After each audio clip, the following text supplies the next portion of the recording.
श्री कृष्ण चैतन्य देवम श्री राधा कृष्ण पादान सहगण ललिता श्री विशाखान विदांश्च यस्य प्रसादात् भगवत् प्रसादो यस्या प्रसादान्न गतिः कुतोऽपि ध्यायंस्तु मंस्तस्य यशस्त्रिसन्ध्यां वन्दे गुरुः श्रीचरणारविन्दम् नमो महावदान्याय कृष्णप्रेमप्रदायते कृष्णाय कृष्णचैतन्य नाम्ने गौरत्विषे नमः।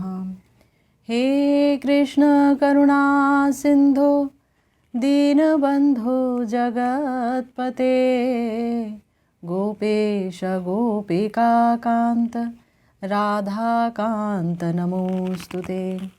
तप्त काञ्चन गौरांगी राधे वृन्दावनेश्वरी वृषभानुसुते देवी त्वं नमामि हरिप्रिये।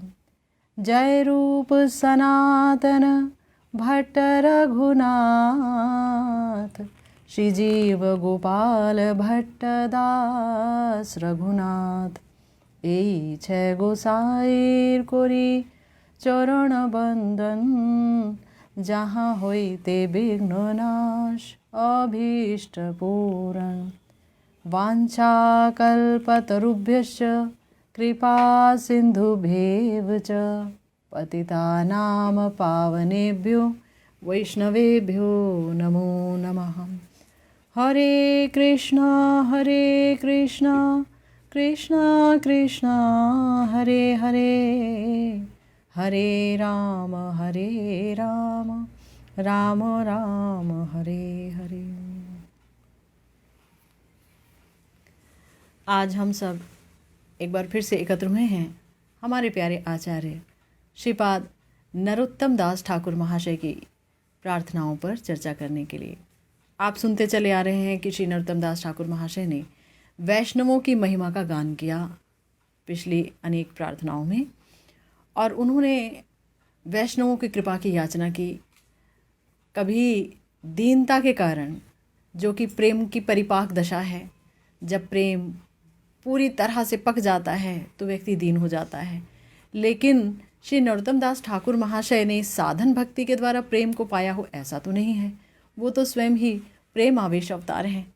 तो प्रेम आवेश अवतार श्रीपाद नरोत्तम दास ठाकुर महाशय, जो कि प्रेम के दाता शिरोमणि भी हैं, किंतु साधक जगत को शिक्षा देने के लिए बारंबार दीनता का अवलंबन लेते हुए कह रहे हैं कि मैं बहुत अधम दुराचार हूँ, हे वैष्णवों आप मुझ पर कृपा कीजिए। तो आज फिर वैष्णवों के प्रति बहुत ही प्यारी विज्ञप्ति जाहिर कर रहे हैं, अभिव्यक्त कर रहे हैं हमारे श्रीपाद नरोत्तम दास ठाकुर महाशय।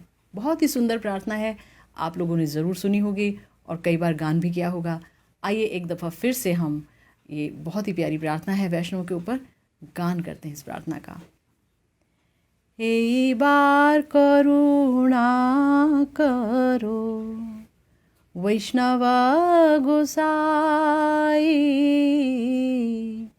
पतित पावन तुमा बिने के हो नाई যাহারা নিকটে গেলে पाप दूरे যায় এমন দয়াল প্রভু কে বা কোথা পায় গঙ্গার পরশ হইলে পশ্চাৎ পাবন दर्शने पवित्र करो ए तुम्हार गुण हरि स्थाने अपराधे तारे हरि नाम तुम स्थाने अपराधे नाही को एड़ान, तुम्हारा हृदय सदा गोविंद विश्राम। गोविंद कहे न मोरा वैष्णव पराण, प्रति जन्मे कोरी आशा चरणेर धूली। नरोत्तम करो दया आपनार बोली, एक बार करुणा करो वैष्णव गोसाई। तो देखिए, आपने सुनी, बड़ी ही चिर परिचित प्रार्थना है वैष्णव ठाकुर के बारे में। श्रीपद नरोत्तम दास ठाकुर महाशय पिछले त्रिपदियों में और पिछली प्रार्थनाओं में बोल चुके हैं, ठाकुर वैष्णव पद अवनिर महासंपद, है ना। धरो मन एकाग्र करिया, एकांत करिया, कि जो वैष्णव हैं वो क्या है, ठाकुर हैं। ठाकुर क्यों है ठाकुर? क्योंकि वो ठाकुर जी को अपने हृदय में वहन करते हैं। हम बारंबार सुनते चले आए हैं कि जो वैष्णव हैं वो निष्काम होते हैं, भक्त निष्काम होते हैं। भक्तों की कोई कामना नहीं होती है भगवान से कि आप मुझे ठीक कर दो या धनवान कर दो, है ना, या मेरा नाम हो जाए। उनकी मगर एक कामना अवश्य होती है कि कभी किसी के प्रति हमारा अपराध ना हो और आपके चरण शरण में हमें स्थान मिल जाए, है ना। इसीलिए उनको ठाकुर कहते हैं। श्रीपाद नरोत्तम दास ठाकुर महाशय ने अपनी त्रिपदी में कहा भी हुआ है, श्री प्रेम भक्ति चंद्रिका में, कि वैष्णवों का सम्मान करने से, उनका सेवन करने से क्या होता है, वैष्णव चरण रेणु भूषण कोरिया तनु, जहाँ हुईते अनुभव होय, मार्जन होय भजन साधु खंड अनुसंग। वैष्णवों के संग से ही हमारा भजन मार्जित हो सकता है, अन्य कोई तरीका नहीं है। कौन से वैष्णव? वैष्णव तो सभी जो है वंदनीय है, सबके चरणों के धूल मेरे माथे पर, किंतु सजातीय आशय स्निग्ध वैष्णव, सजातीय आशय, जिस भाव का हम भजन कर रहे हैं उस भाव का भजन करने वाले स्निग्ध स्नेह युक्त जो वैष्णव हैं, उनके पास ही जाकर के हमारा भजन अनुभव युक्त हो पाएगा, उनके अनुभवों से समृद्ध हो पाएगा। ये मानना होगा, ये जानना होगा। आज फिर से नरोत्तम दास ठाकुर महाशय अपने बड़ी ही दीन वाक्यावली से वैष्णवों की प्रार्थना कर रहे हैं, उनके चरणों में प्रार्थना जना रहे हैं कि इस बार तो आप करुणा कर ही डालिए, हाँ वैष्णव गोसाई। क्योंकि हम बारंबार तो सुनते चले आ रहे हैं, बारंबार पढ़ते चले आ रहे हैं शास्त्रों में कि भगवान जो है सबसे बड़ी करुणा ये करते हैं कि हमें किसी महत से मिला देते हैं, किसी महान वैष्णव से मिला देते हैं, महान भक्त से मिला देते हैं, जिसके पास भजन का अनुभव है, जिसके पास भजन की जानकारी है, जो निष्काम है, जो हमारे भजन के लिए भी चिंतित है, जो कृपा करने के लिए पूरी तरह से करुणा से भरा हुआ है। ऐसे करुणामय वैष्णवों का जीवन में आना ही एक बहुत बड़ी उपलब्धि है। इसीलिए कह रहे हैं कि पतित पावन तुमा बिने के हो नाई। पतित को जो पावन कर सकता है वो एक वैष्णव ठाकुर ही है। अब देखिए कितने एग्जाम्पल्स हैं। अब आप देखिए, जैसे कि संपूर्ण रामायण लिखी वाल्मीकि जी ने, लेकिन जब वो डाकू रत्नाकर थे तब उनकी क्या हालत थी। जब नारद जी से भेंट हुई, नारद जी ने सिर्फ उन्हें देखा और ये कहा कि भाई तुम जितने भी डाके डालते हो, जो कुछ भी करते हो, किसके लिए करते हो? तो उन्होंने कहा परिवार के लिए करते हैं। तो परिवार के लिए करते हो तो परिवार तुम्हारे पाप को तो झेल लेगा, कुछ तो बांटेगा, जाके पूछ क्या हो। बोले हाँ नहीं बांटेगा, क्यों नहीं बांटेगा, उनके लिए करते हैं। पत्नी से पूछा, उन्होंने नकार दिया कि आपकी तो ये जिम्मेवारी है कि आप जो है हमारा खर्चा वहन करें। बच्चों ने नकार दिया ये तो आपका काम है, आप चाहे पाप करके हमें खिलाओ चाहे पुण्य करके खिलाओ, आप ही को झेलना पड़ेगा। आ गए लौट करके कि उन्होंने तो जी ना कर दिया है, मैं तो सोच भी नहीं सकता था कि ना कर देंगे। तो वैष्णव प्रवर श्री नारद जी ने कहा, अच्छा तो इसका मतलब यह है कि सब कुछ तुम्हें सहना पड़ेगा। हाँ, मगर मैंने तो बहुत पाप किए हैं, कैसे छुटकारा मिलेगा? छुटकारा मिलेगा कि तुम राम राम जपो। तो उन्होंने इतने पाप किए थे, राम नहीं बोला गया उनसे। बोले मैंने इतना मारा है लोगों को, मैं मरा मरा तो बोल सकता हूँ, मतलब मगर राम राम नहीं बोल पाएंगे। तो बोले अच्छा तुम मरा मरा बोलो, मरा मरा। तो मरा मरा मरा मरा मरा कहते कहते राम राम हो जाएगा। कब तक बोलूँ? जब तक मैं वापस ना आ जाऊँ, बस बोलते रहो।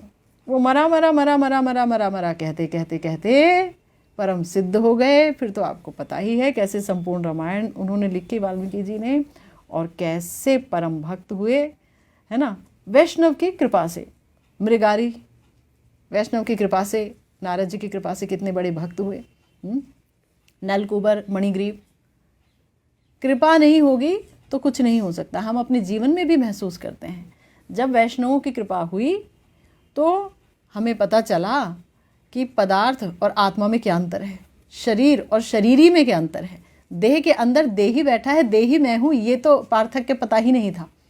लेकिन वैष्णव की कृपा से पता चला भगवान कौन, काल क्या है, कर्म क्या है, माया क्या है, हम कैसे माया की गिरफ्त में हैं अविद्या के कारण, कैसे हमारा विवेक आच्छादित है, कैसे हम कृष्ण को कभी याद नहीं किए जबकि हम उनकी ही शक्ति हैं, तटस्था शक्ति हैं। जीवेर स्वरूप है कृष्णेर नित्य दास। ये बात तो बता दी गई है शास्त्रों में, लेकिन हमें तो किसी ने नहीं बताया। लेकिन जिसने बताया तो उसके लिए कहा, पतित पावन तुमा बिने केहू नाई, जहार निकटे गेले पाप दूरे जाए, एमन दयालु प्रभु केबा कोथा पाए। जो हमारे निकट आते हैं तो पाप दूर भागने लगता है, क्योंकि पाप कहाँ रहता है? जहाँ पर अविद्या रहती है। पाप कहाँ रहता है? जहाँ अविवेक रहता है। पाप कहाँ रहता है? जहाँ पर माया के प्रति आसक्ति रहती है, भोग वासनाएं रहती है, पाप वहीं रहता है। लेकिन जब वैष्णव की दृष्टि पड़ी तो जैसे कि एक पारसमणि है ना, पारसमणि, वो लोहे को सोना कर दे। लोहे का क्या दाम होता है? क्विंटल क्विंटल भी अगर बेचिएगा तो क्या कमा लीजिएगा, लेकिन उतना ही क्विंटल क्विंटल कोई सोना बेचे तो कितनी कमाई हो जाएगी। तो लोहे का तो कोई दाम नहीं होता है। अगर हम कृष्ण को भूल करके बैठे रहें तो हमारा क्या दाम है। लेकिन अगर हम श्री कृष्ण की तरफ, प्रिया जी की तरफ, गौर सुंदर की तरफ मुड़ेंगे तो हमारा दाम है। उस मुड़ने का ही एकमात्र फायदा है ना। तो जहार निकट गले पाप दूरे जाए, उनके पास जाते ही पाप दूर भागने लगता है। क्योंकि पाप कैसे दूर भागेगा? पाप दूर भागेगा कि पाप की वृत्ति ही खत्म हो जाएगी। पाप करने की वृत्ति एक वृत्ति है चित्त की, जहाँ पर पाप करना अच्छा लगता है कुछ पाने के लिए, दुनियावी चीज़ें। पर दुनियावी चीज़ों के प्रति आसक्ति खत्म हुई तो पाप करने की ज़रूरत ही खत्म हो गई। फिर भगवत आनंद प्राप्त हुआ। और साधना में भी गुरुदेव कहते हैं कि साधना में भी जो साधना का भजन आनंद है साधक के रूप में, वो भी इतना बड़ा है कि उसके आगे ब्रह्मानंद तुच्छ पड़ जाता है। एक आम साधक का जिसने शुरुआत किया है विभजन, वो इतना गहन है कि उसके आगे वो साधक भी ब्रह्मानंद की तरफ ताकता नहीं है। श्री नरोत्तम दास ठाकुर महाशय कह रहे हैं, गंगार परश होइले पश्चाते पावन, दर्शने पवित्र करो यही तुम्हारा गुण। कि गंगा मैया को अगर आप देखते हैं, ठीक है ना, तो अंदर हमारे मन में ये बात रहती है कि एक डिप लगा लें, एक डुबकी लगा लें। सब लोग कहते हैं अरे गंगा जी गए हो तो डुबकी लगा के आना। अब यहीं पर देखिए कुंभ हो रहा है, तो कुंभ में शाही स्नान, पहला स्नान, दूसरा स्नान, तीसरा स्नान, स्नान करेंगे। स्नान करने के बाद भी क्या हमारे अंदर से पाप की प्रवृत्ति समाप्त हो जाएगी? नहीं, पर उनकी हो जाएगी जिन पर वैष्णव की कृपा हुई, है ना। और हो सकता है फिर वहाँ वो ये सोच करके स्नान ना करें कि पाप की प्रवृत्ति समाप्त हो। आम व्यक्ति तो इसलिए करेगा, लेकिन वो सोचेंगे प्रिया प्रियतम का ये क्रीड़ा स्थल है, यहाँ प्रिया जी के अंगों की कस्तूरी और कुमकुम वो बहता है। रास के बाद जब वो जल विहार करते हैं, और आजकल तो जो है इस समय तो फाग भी खेल रहे हैं, तो फाग खेलते हैं तो वृंदावन में आके खेलते हैं। तो यहाँ आकर के जब वसंत की होली खेलते हैं और उसके बाद स्नान करते हैं तो फिर यमुना जी में स्नान करते हैं। तो विभिन्न प्रकार के रंगों को देख करके, कस्तूरी रंग को देख करके, काले काले रंग को देख के वही उसे क्या होगी, उसको याद आएगी, उसको स्मरण होगा ठाकुर जी का, प्रिया जी का, है ना। तो वो तो उस भाव से स्नान करेंगे जो रसिक भक्त हैं। लेकिन अगर कोई स्नान करता है गंगा जी में भी, तो यहाँ कह रहे हैं कि गंगार परश होइले पश्चाते पावन। पहले गंगा जी जाना है इतनी दूर, अब यहाँ से गंगा जी कितनी दूर, सब कुछ कर कुर के जाओ, उसके बाद डुबकी लगा के आओ, तब ये माना जाता है कि भाई आप पावन हो गए। लेकिन हमारा तो आमतौर पर कुंजरवत स्नान होता है, हाथी ने डुबकी लगाई, बाहर निकला, धूल में लोटपोट कर लिया। ऐसे ही हमने डुबकी लगाई, पापों से निवृत्ति पाई, और फिर पाप एक और विचार कौंध गया, पाप का एक कोई विचार फिर से हमारे हृदय में जागृत हो गया, है कि नहीं। तो यहाँ कह रहे हैं कि दर्शने पवित्र करो यही तुम्हार गुण, कि हे वैष्णव ठाकुर, गंगा जी में तो डुबकी लगाने के बाद कोई पवित्र होता है, पर आप तो दर्शन मात्र से पवित्र कर देते हैं। एक बार कोई आपके दर्शन कर ले तो वो पवित्र हो जाता है। क्यों हो जाता है ऐसा? क्योंकि भगवान और भक्त वो एक रूप हैं। यानी कि जो भक्त है उनके अंदर गोविंद विश्राम करते हैं, उनका हृदय भजन करते करते चिन्मय हो जाता है, यहाँ तक कि उनका शरीर भी आध्यात्मिक हो जाता है। तो फिर उनको तो देखते ही कोई भी पावन हो जाएगा। हरि स्थाने अपराधे तारे हरि नाम। कोई सेवा अपराध कर ले, हैं, पिछली दफ़ा हमने यही तो सुना, 32 प्रकार के सेवा अपराध सुने, फिर और पुराणों में से अनेकानेक सेवा अपराध सुने। अगर हम सेवा अपराध कर बैठे जो कि जानबूझ के ना किया हो, अनजाने में हो, तो भी कोई हरि नाम बोलेगा, हरे कृष्णा बोलेगा, ठाकुर जी के आगे महामंत्र बोलेगा, वो छूट जाएगा सेवा अपराध, कोई समस्या नहीं आएगी। लेकिन तोमा स्थाने अपराधे नाही को एड़ान। पर यदि किसी ने हे वैष्णव ठाकुर आपके प्रति अपराध कर दिया हो तो फिर वो नहीं छूट सकता। और ये हमने सुना पिछली दफ़ा नाम अपराध की चर्चा जब हुई कि वैष्णव के प्रति किया गया अपराध बहुत ही खतरनाक है, चाहे वो उनकी निंदा करके हो, चाहे हिंसा करके हो, चाहे उनका अभिवादन ना करके हो, चाहे उनके देखने पर हर्ष नहीं हुआ, वो मिल गए, हमें हर्ष नहीं हुआ, है ना, हम उन्हें इग्नोर करके आगे बढ़ गए। इस तरीके से अगर हम अपराध करते चलेंगे तो बड़ा भयंकर अंतराय हो जाएगा भजन में। तुम्हार हृदय सदा गोविंद विश्राम, गोविंद कहेन मम वैष्णव पराण। आपके हृदय में हे वैष्णव ठाकुर हमेशा गोविंद विश्राम करते हैं। बाकियों के हृदय में भी तो भगवान रहते हैं परमात्मा के रूप में, तो वहाँ क्या विश्राम नहीं कर सकते? तो बोल रहे नहीं, वहाँ कामनाओं और वासनाओं की गंदगी रहती है। गंदगी में कौन विश्राम कर सकता है?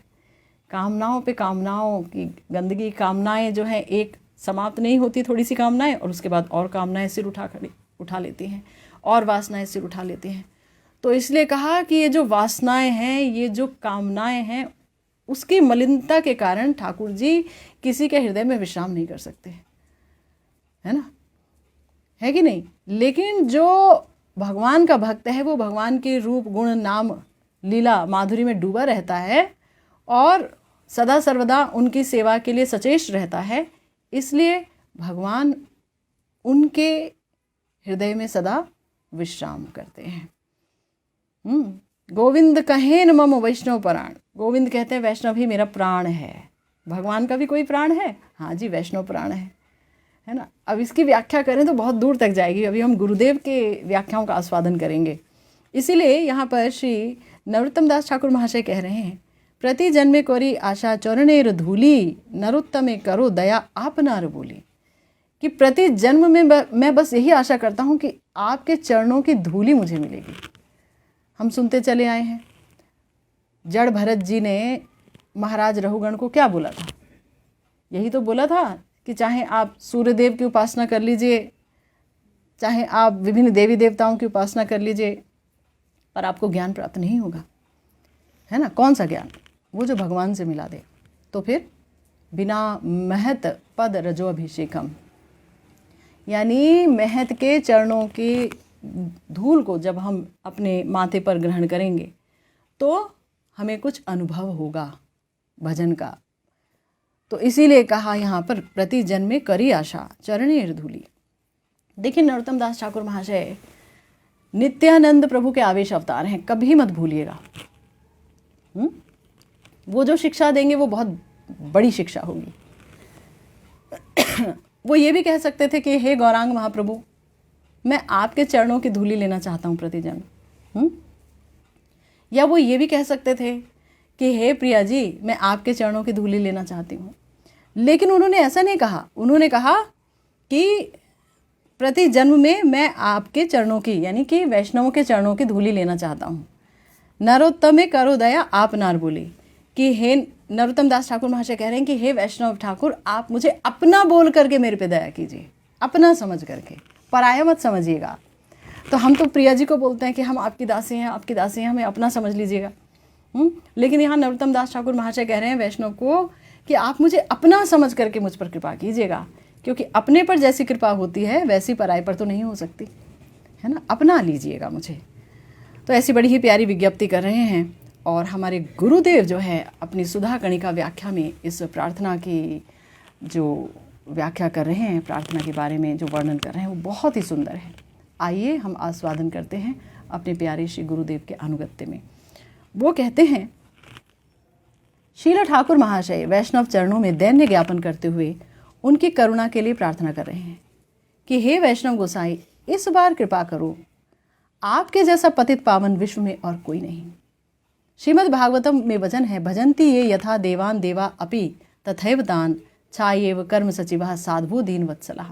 श्रीमद् भागवतम के प्रथम स्कंद के 3 अध्याय के 6 श्लोक में ये वर्णन है। कहा गया कि जो लोग देवताओं को जिस भाव से भजते हैं, छाया की तरह कर्म के साक्षी देवगण उन्हें उसी भाव से फल देते हैं, किंतु साधुगण ऐसे नहीं हैं, वे दीन वत्सल हैं। उनका भजन करेंगे या सेवा करेंगे तो वे कृपा करेंगे, ऐसा नहीं। दीन दुखी पतित आदि पर तो साधुजन पूरी पूरी कृपा करते हैं। बड़ा ही सुंदर दृष्टांत उठाया है बाबा ने श्रीमद् भागवतम से। गुरुदेव कह रहे हैं कि आमतौर पर तो हम लोग जो है जब भजन को नहीं जानते थे, भगवान को नहीं जानते थे कि कृष्णस्तु भगवान स्वयं, तो देवी देवताओं का कितना उपासना करते थे। सोमवार को ये कर लो, मंगल को ये कर लो, बुध को ये, बृहस्पति को ये, हर दिन था एक एक, और भी कितने सारे हम व्रत तपस्या वगैरह करते थे। लेकिन क्या होता था कि हम करते थे जो मांग करते थे, जिस भाव से भजन करते थे, बस उस भाव की पूर्ति होगी। किसी ने कहा कि प्रभु मुझको संसार दे दो, मुझको अच्छा मकान दे दो, भाग्य में होगा, भगवान की करुणा होगी, श्री कृष्ण की स्वीकृति होगी, अनुमोदन होगा, तभी वो देवता फल दे पाएंगे, पर उतना ही दे पाएंगे। यानी कि हमने कोई ऐसी चीज़ मांग ली जो हमारे लिए बड़ी खतरनाक है, तो भी वो दे देंगे और हाथ से ऐसे हाथ मलकर छुटकारा पा लेंगे कि भाई हो गया। जैसे कि ब्रह्मा जी से हिरण्यकशिपु जी ने मांग लिया है कि मैं कभी नहीं मरूं, तो उन्होंने कहा ऐसा तो कभी हो नहीं सकता कि आप कभी ना मरे। तो उन्होंने कई सारी शर्तें रख दी, ना दिन में मरूं, ना रात को मरूं, ना आहर मरूं, ना बाहर मरूं ना अस्त्र से मरूं, ना शस्त्र से मरूं, ना इंसान मार पाए। बहुत सारी चीज़ें उन्होंने रख दी, बड़ी सारी शर्तें रख दी। तो उन्होंने ये सारी शर्तें कबूल कर ली। उसके बाद क्या हुआ? निशंसता बढ़ गई, निशंसता, है कि नहीं? तो कोई भगवान का भजन करके बदले में ये सब नहीं पा सकता। या कोई वैष्णव ठाकुर के पास जाए और वो उनसे कहे कि जो है मेरे को कुछ ऐसा वरदान दीजिए कि मेरी दुनियावी सुख बढ़ जाए, तो क्या वो देंगे? हमारे पास एक बड़ा सुंदर एग्जाम्पल आता है, हमने कई बार कोट किया सनातन गोस्वामी पाद जी का। सनातन गोस्वामी जी के पास पारसमणि थी, पारसमणि पत्थर था, और महादेव को वो अनेक कथाएं सुनाया करते थे। लेकिन महादेव के एक भक्त को महादेव जी ने ही भेजा सनातन गोस्वामी जी के पास कि जाओ वहाँ से धन मिलेगा आपको, धन मेरे पास नहीं उनके पास ही है। तो वो आए, उन्होंने कहा मुझे धन चाहिए, मुझे अपनी बेटी का ब्याह करना है, ये सब करना है। तो सनातन गोस्वामी पाद जी ने कह दिया कि ठीक है, वो कूड़े के ढेर में पारसमणि पत्थर रखा है, आप ले लो। तो उन्होंने ले लिया, ले करके चल दिए। तो महादेव जी आगे मिले, उन्होंने कहा ले आए धन। तो उन ब्राह्मण ने कहा हाँ मेरे पास धन है, सनातन गोस्वामी जी ने मुझे ये बड़ा सुंदर पत्थर दिया। कहाँ मिला सनातन जी के पास ये पत्थर? तो उन्होंने कहा वो कूड़े के ढेर में रखा था। ओ, यानी कि असली धन नहीं दिया सनातन जी ने आपको? असली धन, इससे भी बड़ा कोई धन है क्या? तो सनातन गोस्वामी जी के पास आप जाओ, महादेव जी बोले, और पूछो कि इससे भी बड़ा धन है, आपने छुपा लिया है, ज़रा कृपा करके दे दीजिए। तो फिर आए सनातन गोस्वामी जी के पास वो ब्राह्मण शिरोमणि, और उन्होंने कहा कि आपने तो मुझे धोखा दिया, हमें तो पता चला है कि आपके पास इससे भी बड़ा कोई धन है, पारसमणि से भी बड़ा, क्योंकि आपने तो इसे कूड़े के ढेर में फेंक दिया था।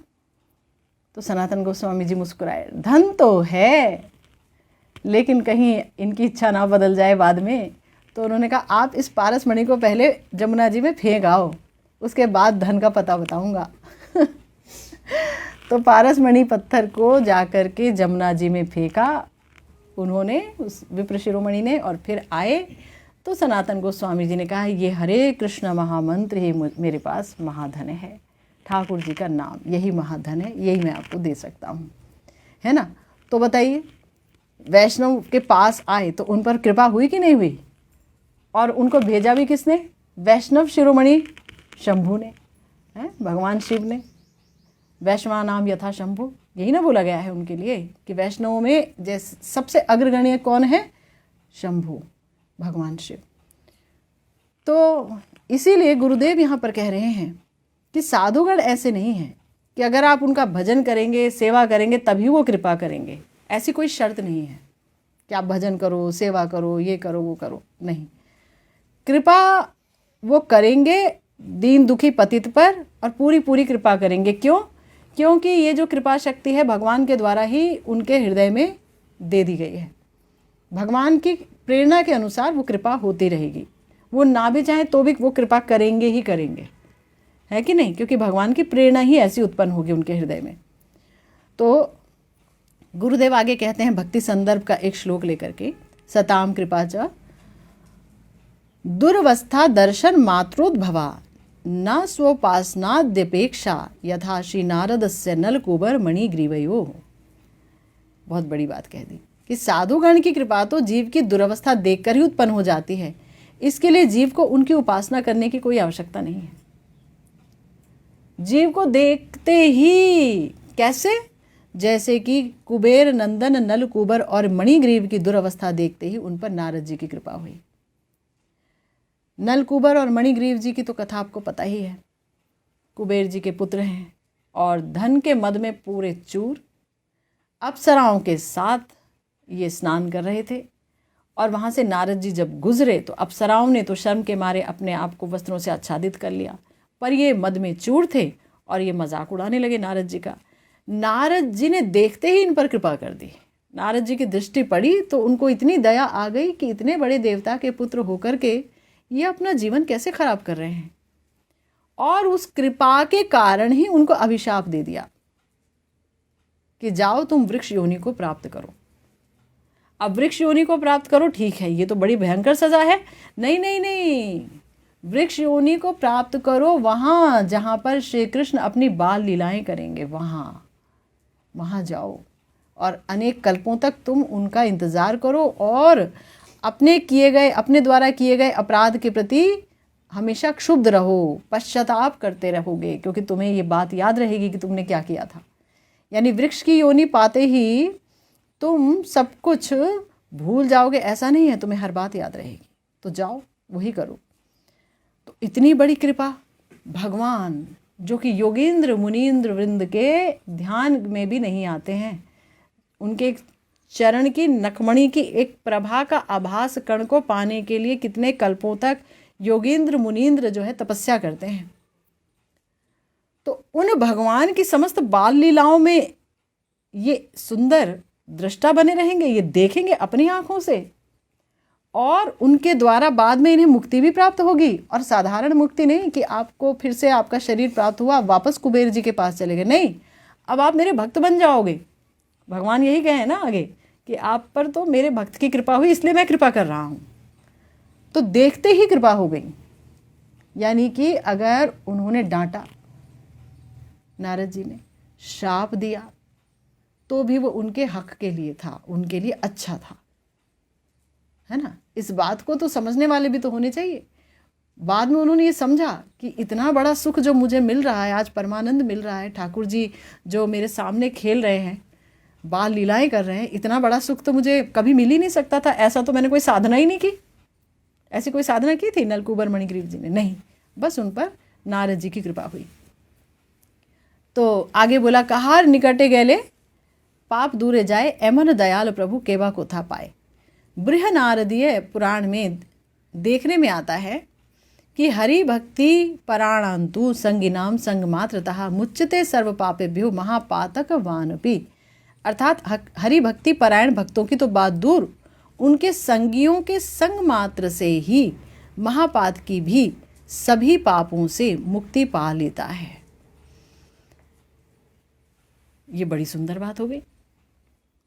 यहाँ गुरुदेव कह रहे हैं कि हरि भक्त जो साक्षात भगवान का भजन कर रहा है, वो उनको देख कर के पाप दूर हो जाएंगे या भजन का उन्मेष हो जाएगा हमारे अंदर, ये तो है ही।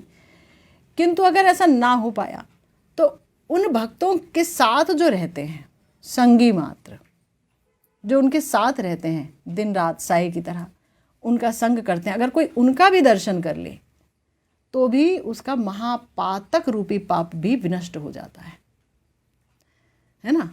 ये शास्त्र की बात बोली गुरुदेव ने। और केवल पाप नाश ही नहीं, पद्म पुराण के वचन हैं कि अपाकरोति दुरितम श्रेयः संयोजयत्यपि यशो विस्तारयत्याशु नृणाम वैष्णव संगमः, कि वैष्णव के संग मात्र से पापी के समस्त पाप दूर होते हैं, परम मंगल होता है और मुक्त जनों से भी अधिक श्रेष्ठ यश का सर्वत्र विस्तार होता है। अर्थात वो भक्ति पाकर धन्य होता है, यही समझा जा सकता है। इसलिए समस्त पाप राशि का विनाश कर भक्ति देने में ऐसे दयालु या समर्थ प्रभु और कोई नहीं। पाप भी नाश करते हैं, भाई नाश कर दिया और कुछ दिया नहीं, कुछ मिलना भी तो चाहिए। तो पाप नाश करके भक्ति को प्रदान करते हैं, भक्ति के प्रदाता हैं ये वैष्णव, इसलिए ये हैं वैष्णव ठाकुर। इसीलिए इनकी कृपा की प्रार्थना की है हमारे श्रीपाद नरोत्तम दास ठाकुर महाशय ने, कि वैष्णव के संग मात्र से पापी के समस्त पाप दूर होते हैं, ये बात सही है। और मुक्त जनों से भी अधिक उसका यश का विस्तार होता है, यानी उसे भजन मिल जाता है। मुक्तों को क्या मिलता है? जो मुक्त हो जाता है उसको तो सायुज्य मुक्ति मिलती है, यानी भगवान के निर्विशेष तेज में जाकर के मिल जाता है।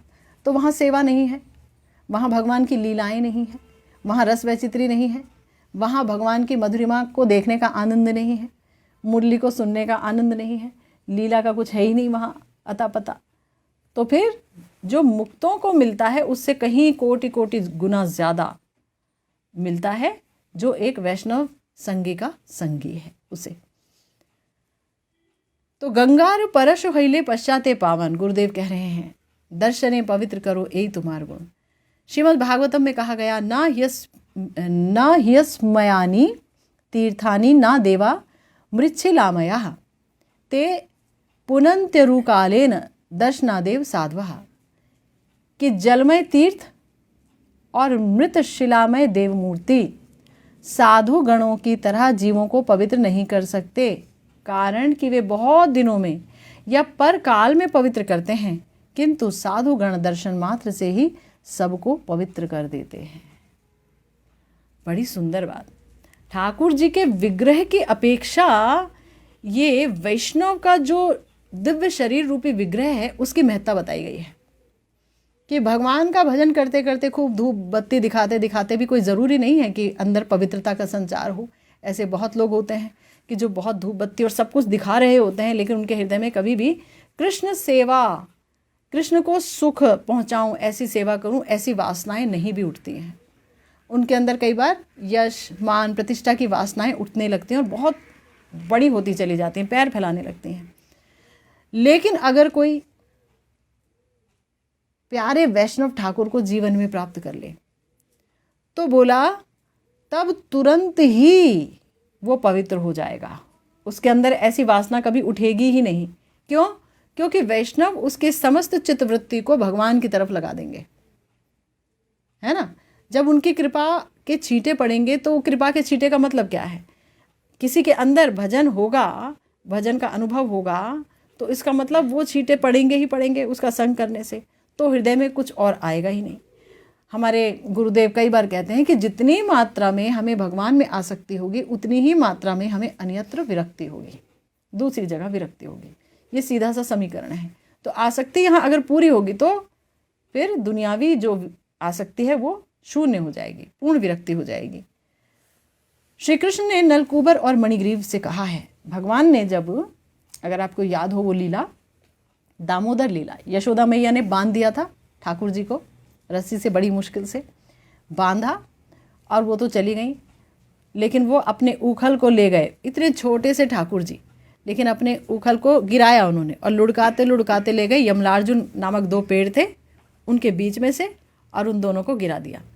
उनमें से 2 ज्योतिर्मय विग्रह प्रकट हुए, है ना, नलकूबर और मणिग्रीव, वो प्रकट हुए।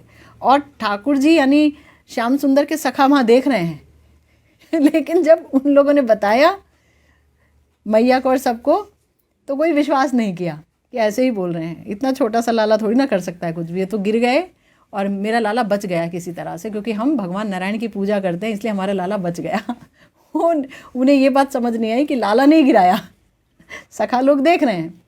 तो जब वो दोनों प्रकट हुए ज्योतिर्मय विग्रह के रूप में और प्रणाम कर रहे हैं अपने देव योनि को प्राप्त करके, तो भगवान ने बोला क्या, सर्वत्र समदृष्टा, मेरे प्रति समर्पित चित्त साधुओं के दर्शन मात्र से भवबंधन नष्ट हो जाता है, जैसे सूर्य के उदय होने से अंधकार नष्ट हो जाता है। भागवतम के 10वें स्कंद के 10वें अध्याय के 41वें श्लोक में कहा, साधुनाम समचित्तानाम सुतराम मत कृतात्मनाम दर्शनानो भवेद्वंधा पुंसो हक्षो सवितुर यथा। यानी कि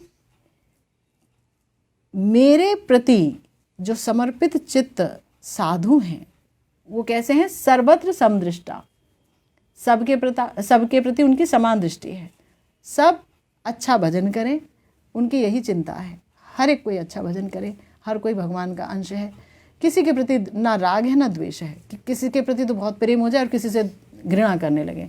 अगर कोई भगवान को चाहेगा तो वो सब में भगवान को ही देखेगा, सब भगवान की विभूति है, सब भगवान की कृपा पात्र हैं और सब भगवान की तरफ जाने की योग्यता रखते हैं। प्रत्येक जीव मात्र, उसके अंदर एक बहने की क्षमता तो है ही, है ना, मुड़ने की क्षमता तो है ही। अभी उसका दोहन नहीं हुआ उस क्षमता का, अभी वो मुड़ा नहीं, वो बात अलग है, परंतु उसके अंदर जो प्रोपेंसिटी है, जो पावर है, वो तो है ही। कोई उसे चैनलाइज करेगा तो वो मुड़ जाएंगे, है ना। जैसे कि वो एक एग्जाम्पल गुरुदेव बार बार देते हैं कि नदी तो बहती है लेकिन एक छोटे से गड्ढे में जल जाके अटक जाता है, पर उसकी बहने की क्षमता समाप्त नहीं हुई है। अगर बरसात आएगी तो फिर से वो जल भी बहने लगेगा, नदी में मिलेगा, नदी सागर में मिलेगी, वो जो छोटा सा गड्ढे का जल है वो जा कर के सागर में मिल जाएगा, है ना। मतलब उसे एक संग चाहिए। तो ऐसे ही प्रत्येक जीव को भगवान के भक्तों का संग चाहिए, वो ज़रूर बहने लगेंगे ठाकुर जी के चरणों की तरफ। तो इसीलिए गुरुदेव ने कहा, गुरुदेव बता रहे हैं इस श्लोक के व्याख्या में कि सर्वत्र समदृष्टा, भगवान कह रहे हैं सर्वत्र समदृष्टा, मेरे भक्त सर्वत्र समदृष्टा होते हैं, मेरे प्रति समर्पित चित्त साधुओं के दर्शन मात्र से, उन्हें देखने से ही भव बंधन कट जाता है।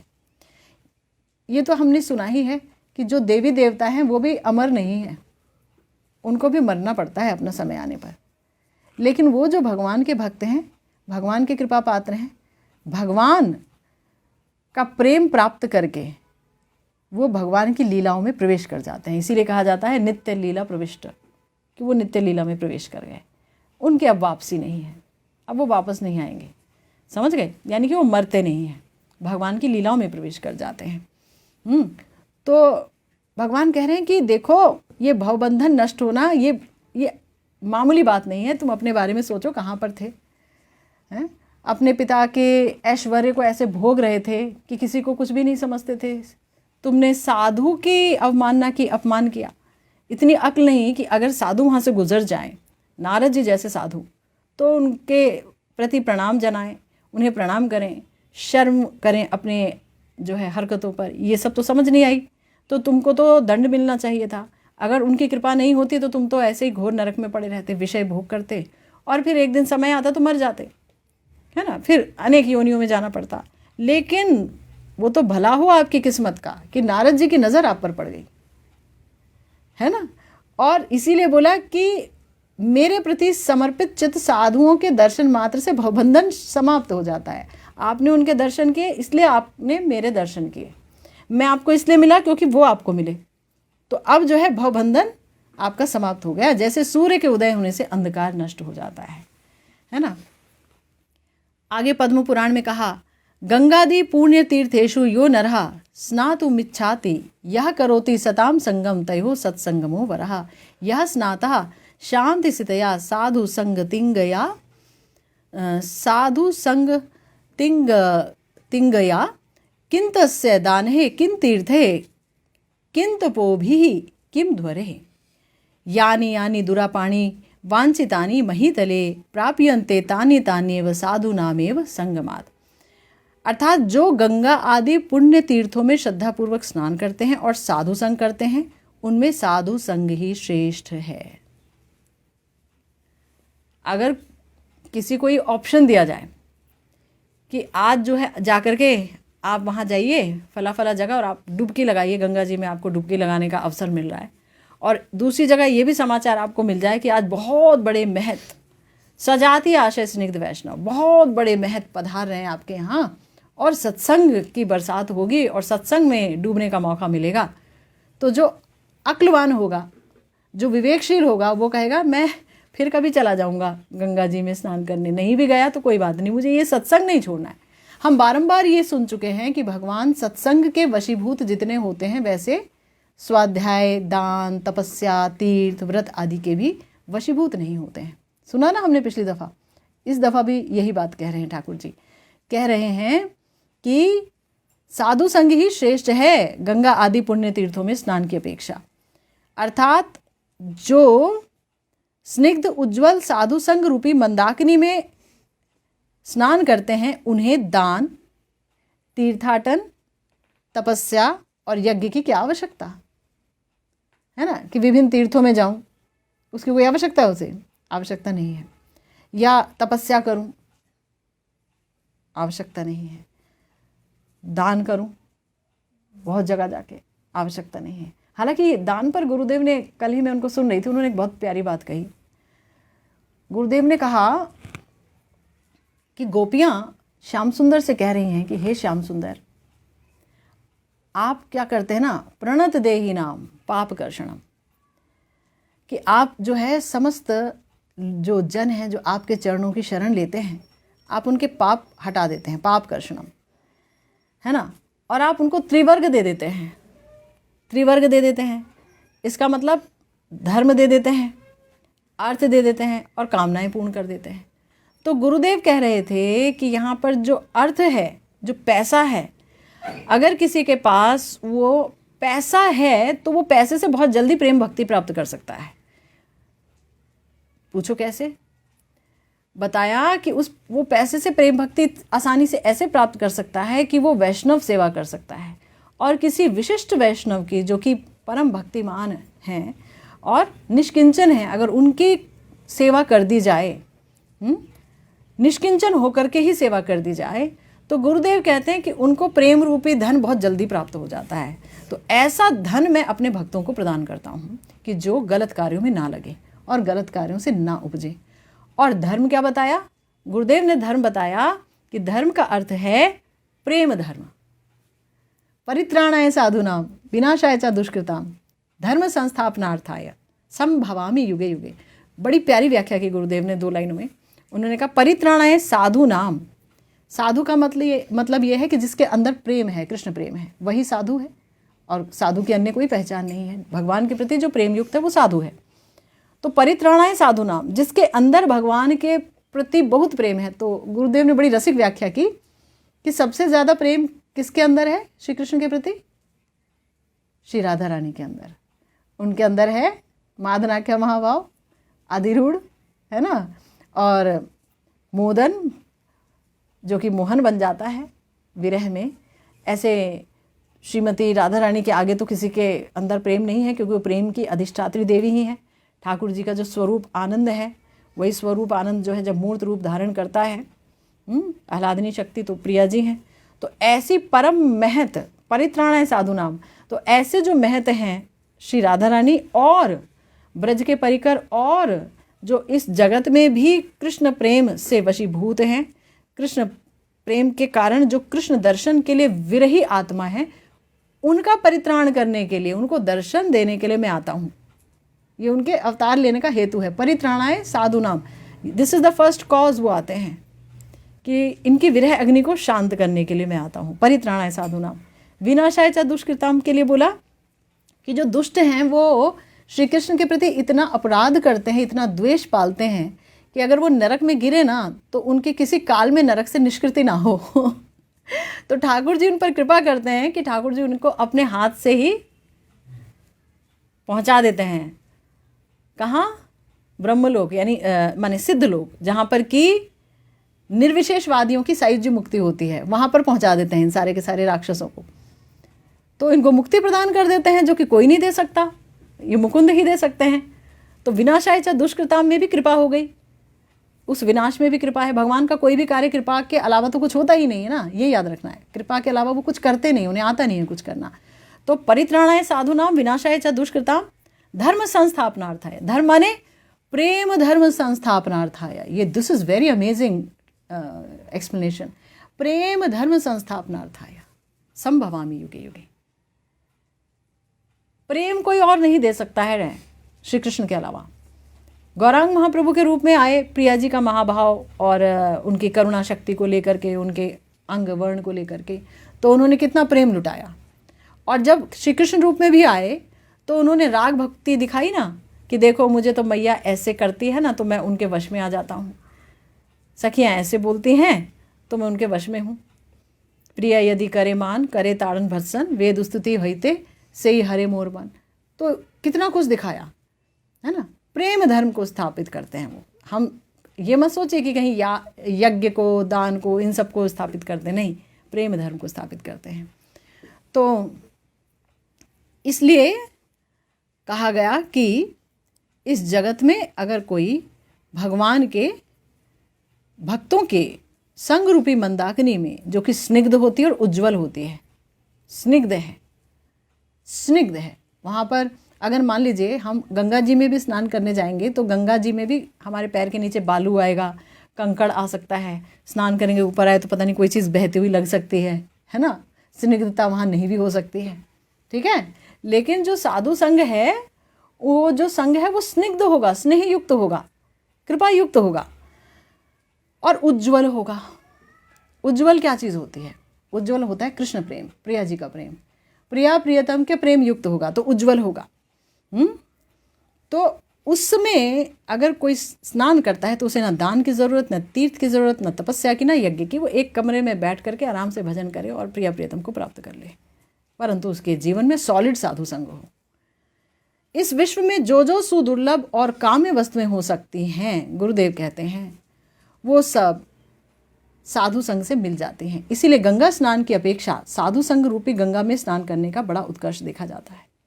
इस जगत में जो जो काम में वस्तुएं होती हैं वो सभी साधु संग से मिल जाती हैं। हमने तो कई जगह देखा, बाबा के पास लोग आते थे तो बोलते थे, बाबा के पास आकर के अपनी फैमिली प्रॉब्लम्स बोलते थे कई बार कि ऐसी ऐसी समस्या हो गई, वो समस्या हो गई। बाबा बोल देते थे ठीक होगा, ठीक हो जाएगा, हो जाएगा, ठीक हो जाएगा। वो ठीक हो जाता था। कोई बोलता था हम तो जी वृंदावन में रहना चाह रहे हैं मगर फैमिली से कट के नहीं आ पा रहे हैं, बाबा क्या करें क्या करें।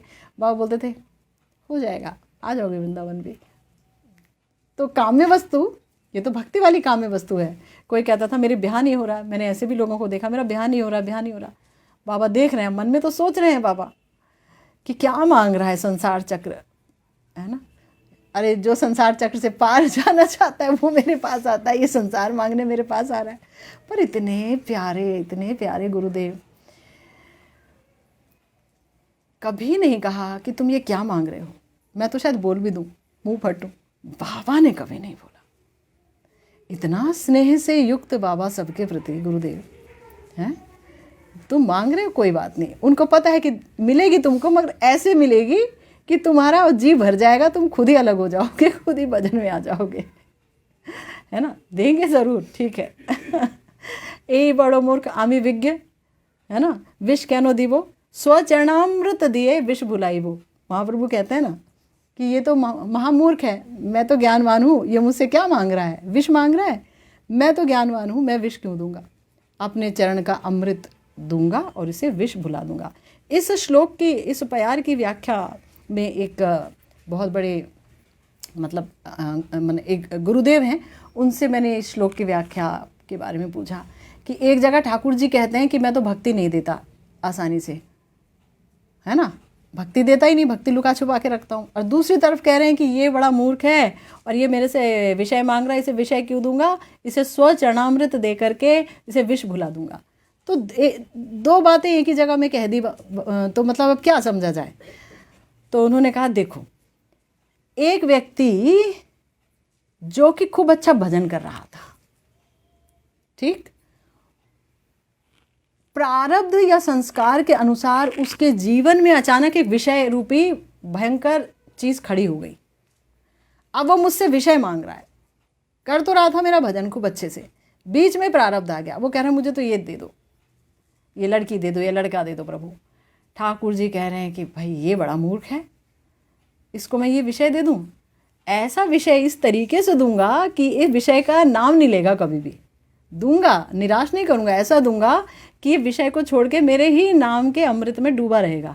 तो वो अपने भक्त पर कृपा करके उसे खींच लेंगे। लेकिन वो लोग जो वैष्णवों के द्वेषी हैं, जो भगवान का भजन नहीं करना चाहते, विषयों में ही डूबे रहते हैं, अगर वो भगवान से कहें कि मुझे भक्ति दे दो, जल्दी नहीं मिलेगी भक्ति। बहुत चीज़ों के दरकार है वहाँ पर, वैष्णव संग, वैष्णव सेवा, है ना, सही इच्छा, बहुत चीज़ें देखेंगे ठाकुर जी, पात्रता देखेंगे तब देंगे।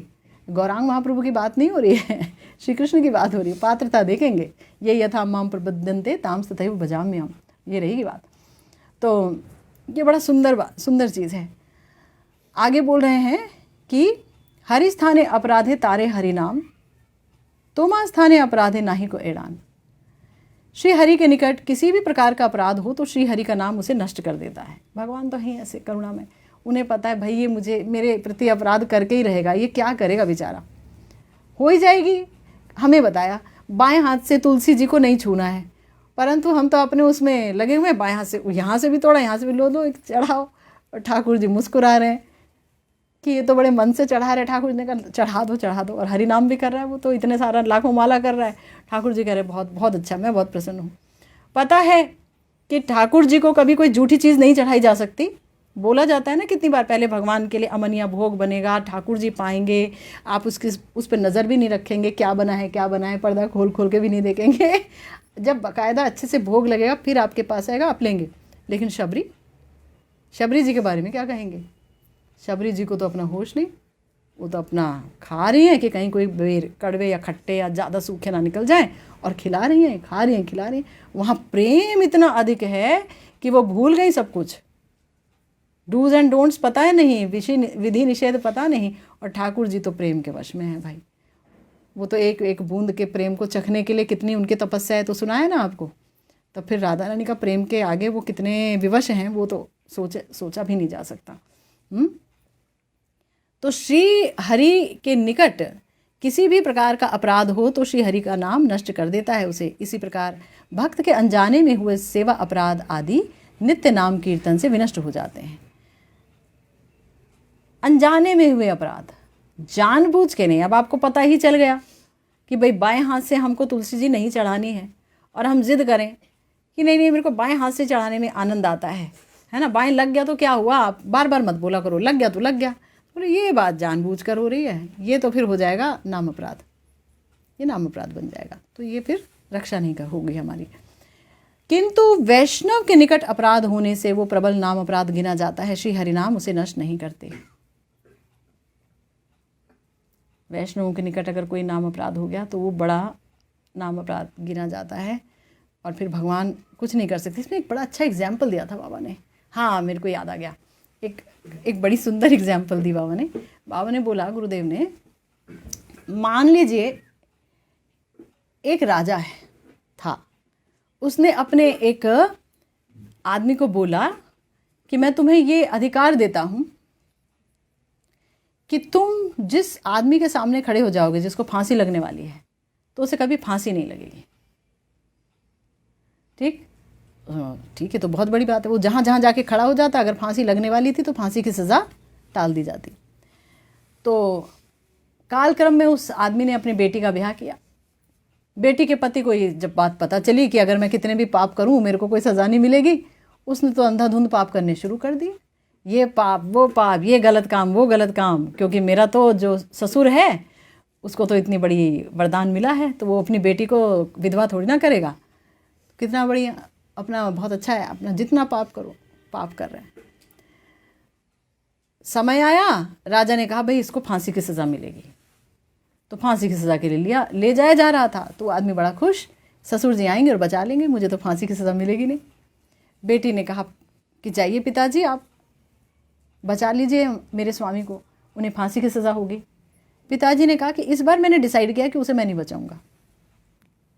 मैं बचा सकता हूँ पर मैंने ये सोचा है कि मैं वहाँ नहीं जाऊँगा।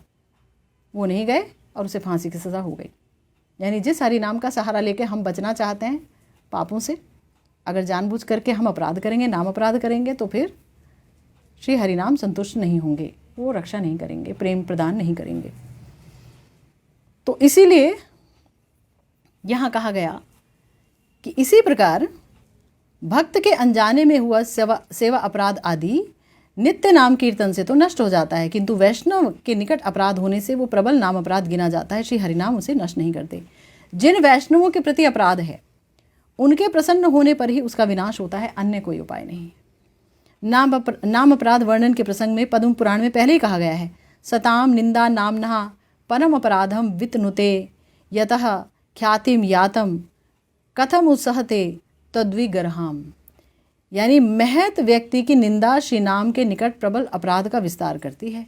श्री नाम जिन सज्जनों के द्वारा विश्व में ख्याति प्राप्त कर रहे हैं उनकी निंदा वे कैसे सहन करेंगे। भाई हर जगह जा कर के बोलते हैं, बोलो भाई हरे कृष्णा, सबको हरि नाम सुना रहे हैं, माला दे रहे हैं, नाम का महत्व बता रहे हैं, हरि नाम कर रहे हैं, अब उन्हीं की कोई निंदा करने लगे, ये तो ऐसा है, वैसा है, ऐसा है। ये कहा जाता है कि जिसकी निंदा हो रही है उसके तो कोई पाप अगर रह भी गए होंगे खत्म हो जाएंगे, लेकिन जो कर रहा है वो कभी भगवान का भजन नहीं कर पाएगा, और भगवान के भजन के बगैर तो फिर सब समाप्ति है, बेकार है। तो नाम अपराध के वर्णन प्रसंग में पद्म पुराण में पहले ही कहा गया है कि महद गण की निंदा श्री नाम के निकट प्रबल अपराध का विस्तार करती है। और आगे बोला, तुम्हार हृदय सदा गोविंद विश्राम, गोविंद कहेन मम वैष्णव पराण। श्रीमद् भागवतम में है, विसृजति हृदयम ना यस्य साक्षाधिरी रवंशाभि हितो हप्य घोघनाशः प्रणय रसनया घृतांग्री पद्मः सभवती भागवत प्रधान उक्ता। जिनका नाम विवशता से उच्चारित होने पर भी, कोई मजबूरी में भी कोई हरि का नाम ले दे, मजबूरी में भी, तो बोला उसके सारे पाप पुंज तत्क्षणात नष्ट हो जाते हैं। वे श्री हरि स्वयं प्रेम रज्जु से बद्ध चरण हो, जिनका हृदय नहीं त्यागते, वे ही भागवत प्रधान या उत्तम भक्त कहलाते हैं। मतलब भगवान और भगवान का नाम तो एक है, और भगवान का नाम अगर कोई प्रेम से कहे तब तो उसको सारी सिद्धि मिल गई, यानी ठाकुर जी की प्राप्ति होगी, प्रेम की प्राप्ति होगी। लेकिन अगर कोई विवशता से भी कहे, हमने जोर दे करके किसी को बोल दे, बोलो ना, बोलो हरि बोल, हरि बोल बोल, हरि बोल नहीं बोलेगा तो टॉफ़ी नहीं मिलेगी, वो बेचारा मजबूरी में कह रहा है हरि बोल हरि बोल, तो भी उसके बहुत सारे पाप कट जाएंगे। ऐसे हमारे श्रीमद् भागवतम कह रही हैं। ऐसे स्वयं हरि, यानी जिनके नाम से ये है, वो खुद भगवान क्या करते हैं, जिनके प्रेम रूपी रस्सी से बंद करके जिनके हृदय में बैठ जाते हैं।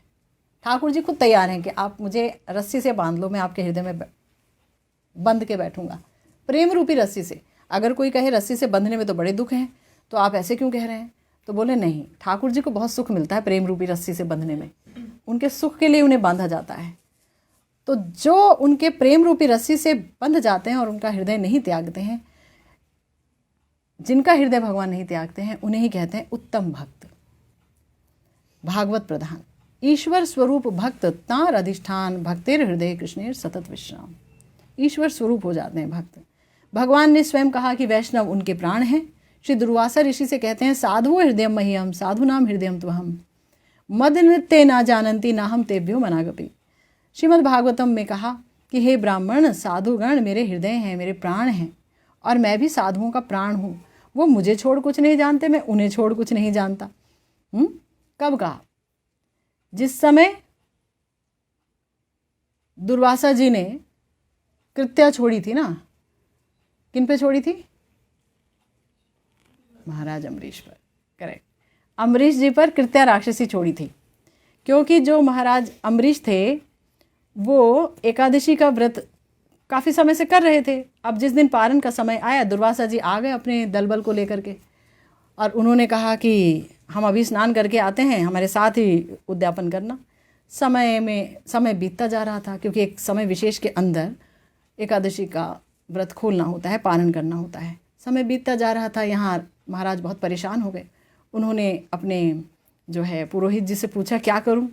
अगर समय बीत गया तो अपराध लगेगा कि व्रत का पारण नहीं किया।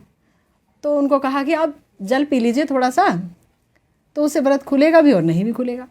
तो उन्होंने जल जैसे ही पिया, वैसे ही दुर्वासा जी हाजिर, और गुस्सा आ गए वो तो, और एक ना सुनी और बस कृत्या प्रकट कर दी राक्षसी और छोड़ दी उनके ऊपर। तो भगवान का सुदर्शन चक्र आया और वो पीछे पीछे चल दिया दुर्वासा जी के, और चक्र की लपटें उनको जलाने लगी। ठाकुर जी के पास गए वो भागते भागते कि आपके भक्त हैं, हमें बचाओ बचाओ। तो उन्होंने कहा, जिनके प्रति अपराध हुआ है उनसे बात करो, मैं कुछ नहीं कर सकता। मैं साधुओं के हृदय में रहता हूँ, वो मेरे प्राण हैं, और वो भी मेरे हृदय में रहते हैं, मैं उनका प्राण हूँ। तब उन्होंने कहा, तो ठाकुर महाशय कहते हैं, प्रति जन्मे कोरी आशा चौरणे रधुली, नरोत्तमे दया करो आप नार बोली। ठाकुर महाशय तो प्रेम की मूर्ति हैं, श्री नरोत्तम दास ठाकुर महाशय। जो प्रकृत भक्त हैं उन्हें कर्म बाध्य जीवों की तरह बार बार जन्म मरण आदि का दुख नहीं भोगना पड़ता। वे भगवान के लीला राज्य में भगवान की साक्षात सेवा पाकर धन्य होते हैं। भगवान चाहें तो उन्हें भजन रस आस्वादन के लिए 1-2 जन्म भी दे सकते हैं, वो भी कर्म बाध्य जीव की तरह दुखमय नहीं। बहुत सुंदर बात। देखो, भजन में बड़ा आस्वादन है, लेकिन भजन हमने अभी अच्छे से पाया नहीं है। वो लीला संकीर्तन सुनना, वो लीला संकीर्तन में मत हो जाना, वो लीला संकीर्तन गान करना, वो ठाकुर जी का हर लीला को पूरी तरह से स्मरण कर पाना, उसमें प्रवेश हो पाना, उनकी मधुरिमा का पान कर पाना, उनकी बंसी नाद से प्रिया जी की क्या स्थिति होती है, गोपियों की क्या स्थिति होती है, उसका अनुभव कर पाना, मंजरी के रूप में उनकी सेवा के लिए उत्सुक हो जाना, अभी इतने अच्छे से हुआ नहीं है। लेकिन वो अभिलाषा जागृत हो गई। मान लीजिए भजन करते करते ठाकुर जी कहेंगे, अरे वाह, तुमको भजन रस चखाएंगे, 1-2 जन्म में तुमको यहीं पर ही जन्म देंगे और ऐसी स्थिति पैदा कर देंगे तुम्हारे लिए कि तुमको बढ़िया संग मिले और लीला रस का आस्वादन करो और देखो कि मेरे भजन में कितना आनंद है। तो आप हमारा रस आनंद बढ़ाने के लिए, हमें आस्वादन देने के लिए 1-2 जन्म दे सकते हैं, और नहीं तो सीधा अपनी लीला में भी प्रवेश करा सकते हैं। उनकी इच्छा, जो भी उनकी इच्छा होगी, दोनों ही बड़ी प्यारी है, कोई भी कम नहीं है। बताया कि अगर जन्म हो जाता है तो फिर वो एक साधारण जीव की तरह, कर्म बाध्य जीव की तरह दुखमय जन्म नहीं होता, वो शुरू से ही भाग जाता है।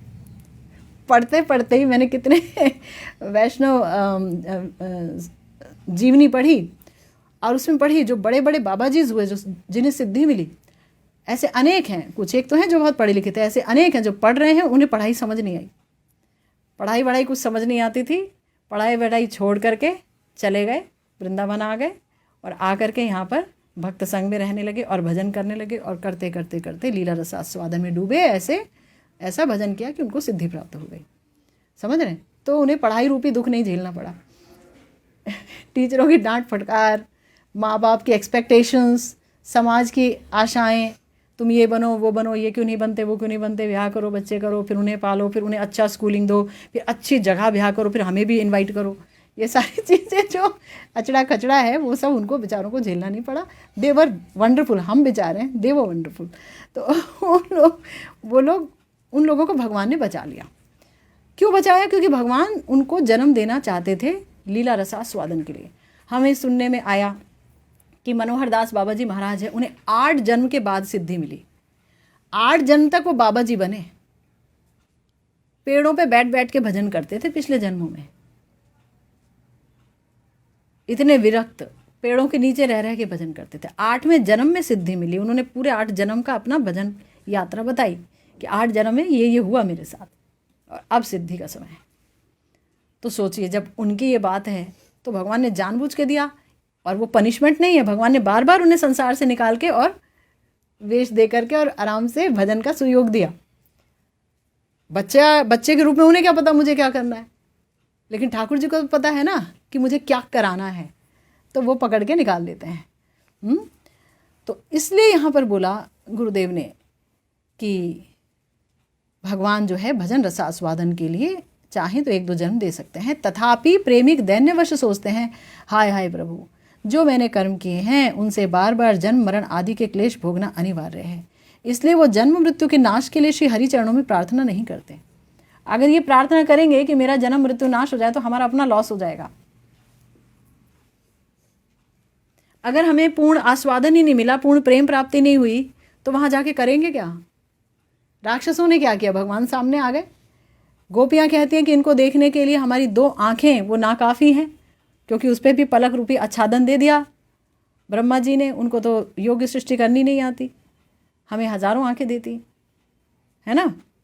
तो उनको जो आस्वादन आ रहा है श्री कृष्ण की मधुरिमा देख करके, शरदु दास ये साधु जात सत जो वो कह रही हैं, वो तो हमें महसूस नहीं हुआ ना, पर हमें महसूस हो भगवान की पूर्ण मधुरिमा। उसके लिए आवश्यक है प्रेम, तो उसके लिए आवश्यक है उस तरीके का भजन।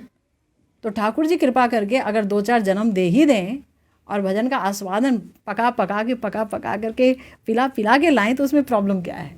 वो तो वंडरफुल चीज़ है कि नहीं? सुंदर है कि नहीं? बताओ, उससे सुंदर कुछ है ही नहीं। इसीलिए भक्त कभी नहीं कहता प्रभु बहुत दुख झेल लिए इस जन्म में, अब मुझे दोबारा जन्म मत देना। भगवान कहते हैं महाअरसिक है ये तो ये महाअरसिक है अभी तो मैं इसको कितना कुछ देना चाह रहा था। इसलिए हमें हर चीज़ ठाकुर जी पे छोड़ देना चाहिए। जीना मरना, अच्छा शरीर बुरा शरीर, सब उनके हाथ हो सकता है। किस तरीके से वो हमें भजन के लिए उत्कंठित कर दें हमें नहीं पता। इसलिए उत्कंठा इज़ मेन थिंग। तो जन्म जन्मांतर तक वो श्री हरि का भजन कर सके, उनकी प्रार्थना की विषय वस्तु यही होती है, यही मांगते हैं भगवान से। श्रील ठाकुर महाशय ने प्रति जन्म में भक्ति की अमोघ साधक वैष्णव पद धूली, और यहाँ पे होना चाहिए भक्ति की अमोघ साधना, वैष्णव पद धूली और वैष्णव की आत्मीयता की कामना की है ना। वैष्णव चरण धूली और वैष्णवों की आत्मीयता, कि वैष्णव मुझे अपना बोल सकें। किसी को कोई अपना कब बोल सकता है? जब वो देखता है कि इसके अंदर भी रस पूरी तरह से जा रहा है, ये समझ रहा है, ये उत्कंठित है, ये सिर्फ प्रिया प्रियतम को पाना चाहता है, तभी तो अपना लगता है ना। अन्य वासनाएं अगर हैं, कृष्ण इतर वासनाएं अगर दिखती हैं, तो कोई कैसे किसी को अपना बोल सकता है? तो इसलिए यहाँ बोला कि वैष्णवों की आत्मीयता मुझे मिले। गृहे थाके बने थाके, हा गौरंग बोली डाके, नरोत्तम मांगे तार संग। श्रीपाद नरोत्तम दास ठाकुर महाशय ने यही बात बोली कि जो उत्कंठित होकर के हा गौरांग बोले, हाहाकार जिसके मन में उठे, गौर सुंदर के लिए, निताई चांद के लिए, गुरु गौरांग के लिए, प्रिया प्रियतम के लिए, तो नरोत्तम मांगे तार संग। चाहे वो गृही हो, चाहे वो वनवासी हो, समझ रहे हो, चाहे वो गृहस्थ हो, चाहे वो बाबा जी हो, नरोत्तम मांगे तार संग। तो बहुत सुंदर यहाँ पर प्रार्थना हुई, जिस पर आज गुरु कृपा से चर्चा हुई। और भी एक नई प्रार्थना के साथ एक और बड़ी प्यारी प्रार्थना कर रहे हैं वैष्णव के श्री चरणों में और गुरुदेव के श्री चरणों में, हमारे प्यारे श्री नरोत्तम दास ठाकुर महाशय। श्रीमन महाप्रभु ने अगर चाहा तो हम अवश्य इस प्रार्थना पर चर्चा करेंगे। इसी के साथ आज की भागवत की चर्चा यहीं पर विश्राम लेती है। जय जय श्री राधे श्याम, श्री गुरु निताई गौर